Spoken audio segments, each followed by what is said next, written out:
Stand clear of the closing doors! This video is one of my 10-chapter series exploring San Diego, focusing on public transportation, how it works, and where it falls short. Before we begin our ride, let me introduce myself.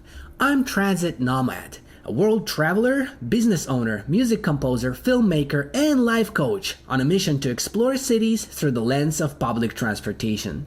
Please consider paying your fare by liking and subscribing or buying me a coffee using the link below. All aboard, let's go!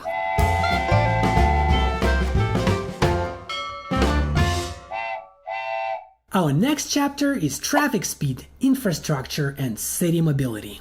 The average speed of San Diego Trolley is 21 miles per hour, which is faster than New York City subway but slower than Washington DC Metro Rail. If we were to compare San Diego Trolley with other similar light rail systems in California, it would be slower than Los Angeles Light Rail but faster than San Francisco Light Rail. The maximum speed is 55 miles per hour, which is not bad, and it's the same as in Los Angeles. The average distance between San Diego Trolley stops is approximately 1 mile, which in my opinion is perfect. This means that if you are in the middle between two stops, the longest you'd ever have to walk is about half a mile or 10 minutes. This makes the San Diego Trolley system much faster and more efficient than the bus system, which is slowed down dramatically by stops located too close together, only 0.2 miles apart. This means that if you are exactly in the middle between two bus stops, the longest distance that you'd ever have to walk is just 0.1 miles, or no more than 2 minutes. If buses have to stop so often, this significantly slows down the average speed of bus travel. San Diego is suffering from this problem just like many other US cities, with the average bus speed being under 10 miles per hour. Doubling or tripling the distance between stops and removing at least half of them could be a major improvement, as it would help people reach their destinations faster, with shorter wait times, reduced frequencies, and better health. That's right, most of us need to walk a little bit more to improve our health, both physical and mental.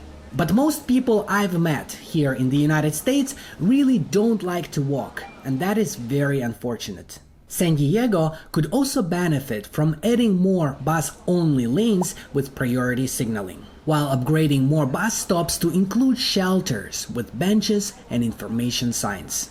San Diego already has some well-designed bus stops and decent service on some lines such as 201, 202, and 215.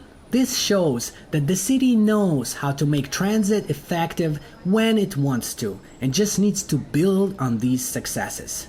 But for now, traffic speed, infrastructure, and city mobility, combining trolleys and buses, will be getting a score of 6 out of 10.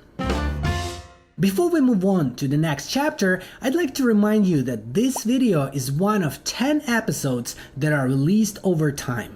And there is an easy way to get access to all my videos much earlier, with more exclusive content, my PDF travel guides, voting rights, live streams, and the ability to make new like-minded friends through a new, awesome private community that I created on Buy Me a Coffee. Trust me, it's not just a donation. You'll get value out of it. I also offer personal consulting for planning your next trip, improving your productivity, starting a new business, marketing, budgeting, video production, photography, communication, dating, and general well-being. Simply click on the link below or go to buymeacoffee.com/transitnomad to check out your options. I promise that every dollar you contribute will be spent on producing new content. I'm not going to waste it on coffee.